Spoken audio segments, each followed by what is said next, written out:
Ce que j'ai mis en place dans la séance en autonomie, c'est toute une logique de vidéos et d'exercices que l'étudiant peut pratiquer par lui-même.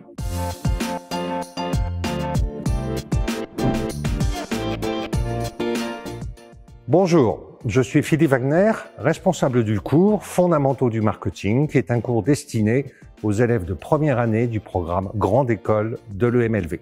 Des élèves donc qui ont passé le bac jusqu'il y a quelques mois et qui découvrent le monde de l'enseignement supérieur et des grandes écoles de management.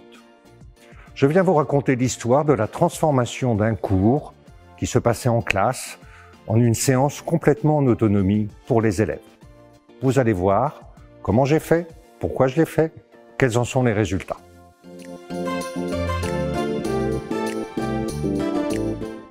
Alors, il y a un avant et un pendant, voire plus tard un après la pandémie. Avant la pandémie, c'était une séance, celle sur les principaux ratios qui décrivent un marché en marketing. C'est quelque chose d'essentiel que tout élève doit connaître. Alors c'était une séance en classe formidable pour tout prof qui aime ça.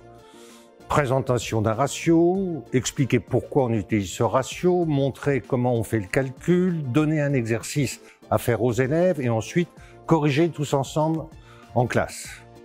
Super, nickel, une très bonne séance. Malheureusement, arrive la pandémie, la distanciation sanitaire et la mise en place des cours en mode hybride. 50% des étudiants à distance, 50% en salle de classe. Et là, il est clair que l'animation que j'avais l'habitude de pratiquer ne fonctionnait plus. Il fallait donc transformer la pédagogie de cette séance et je me suis dit pourquoi pas renverser la table et essayer quelque chose de nouveau. Un peu d'ambition, que diable.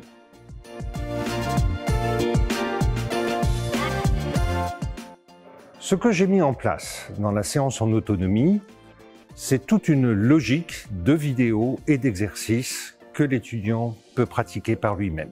Suivre la vidéo par lui-même, pratiquer l'exercice par lui-même. Tout ceci est installé sur le Learning Management System de l'école. Donc ce cours, lorsqu'il se passait en classe, comprenait 3 chapitres. Donc la séance en autonomie est décomposée, elle aussi, en 3 chapitres. Et pour chacun des chapitres, 3 éléments. Une vidéo qui est la vidéo de présentation du ratio, avec la logique de l'utilisation de ce ratio et un exemple de calcul. Un exercice sous Excel que l'étudiant peut télécharger et faire par lui-même. Et une vidéo de correction de l'exercice sur Excel. Alors, l'avantage de l'exercice sur Excel, plutôt que sur papier simplement, c'est qu'en parallèle de ce cours de marketing, au cours du premier semestre, les étudiants ont aussi un cours d'utilisation d'Excel. Donc c'est un double effet, en quelque sorte. Ils apprennent à l'utiliser dans le cours sur Excel et ils le mettent en pratique dans le cadre du cours de marketing.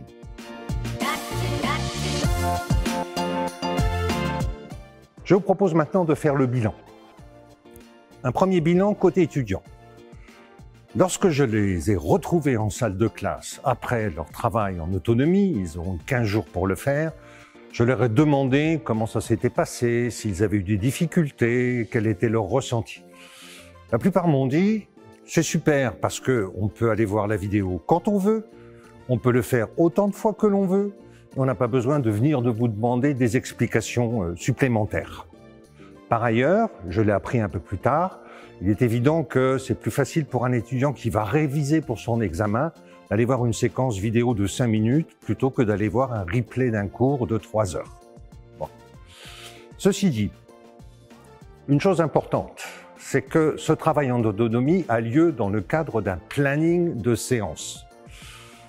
Cette séance sur les ratios du marché était une séance comme une autre. Simplement, elle était délivrée d'une façon différente.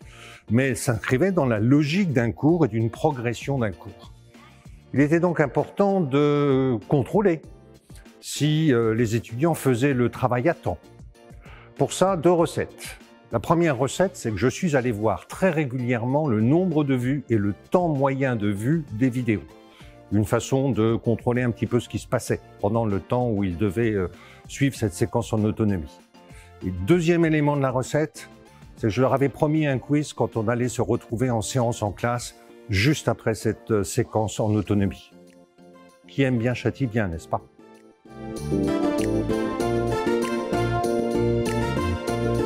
Côté professeur, deux dimensions de retour d'expérience. La première dimension, c'est le temps qu'il m'a fallu pour mettre en place cette séquence, la fabriquer. C'est une séance qui fait 3 heures quand elle est en classe. Pour fabriquer cette séance sur laquelle les étudiants puissent travailler en autonomie, j'ai mis 2 jours et demi. Alors vous allez me dire, c'est un peu long, 2 jours et demi. Oui, c'est un peu long, mais c'était ma première expérience, donc si je devais le refaire, ce serait probablement plus court. 2, il s'agit de sujets dits froids, c'est-à-dire qui ne changent pas d'une année sur l'autre. Donc on peut raisonnablement penser que ce que j'ai fabriqué pour les étudiants de cette promotion-là va être utilisable pendant 3 voire 4 ans. Seconde dimension dans le retour d'expérience, c'est à quoi cela sert dans le pilotage du cours. Le choix que j'avais fait, c'était de supprimer une séance en classe pour la remplacer par une séance de travail en autonomie. Mais c'est pas toujours le choix qu'il faut faire. Un autre choix possible, celui que je vais faire prochainement, c'est gagner du temps dans la séance en classe en remplaçant une partie de cette séance par du travail en autonomie. Je m'explique. Sur la séance en matière de communication, je traite essentiellement 2 sujets. Un sujet qui est la copie-stratégie, qui est un sujet éminemment qualitatif, où il faut prendre des exemples, discuter avec les étudiants, les faire travailler en groupe. Donc l'aspect échange est important, et pour ça il faut du temps. Puis un autre sujet qui est fait aussi de calcul, qui est le media planning. Cet aspect-là, je vais le transformer en travail en autonomie. Je vais ainsi gagner dans ma séance de 3 heures un peu plus de temps pour travailler sur des sujets plus qualitatifs.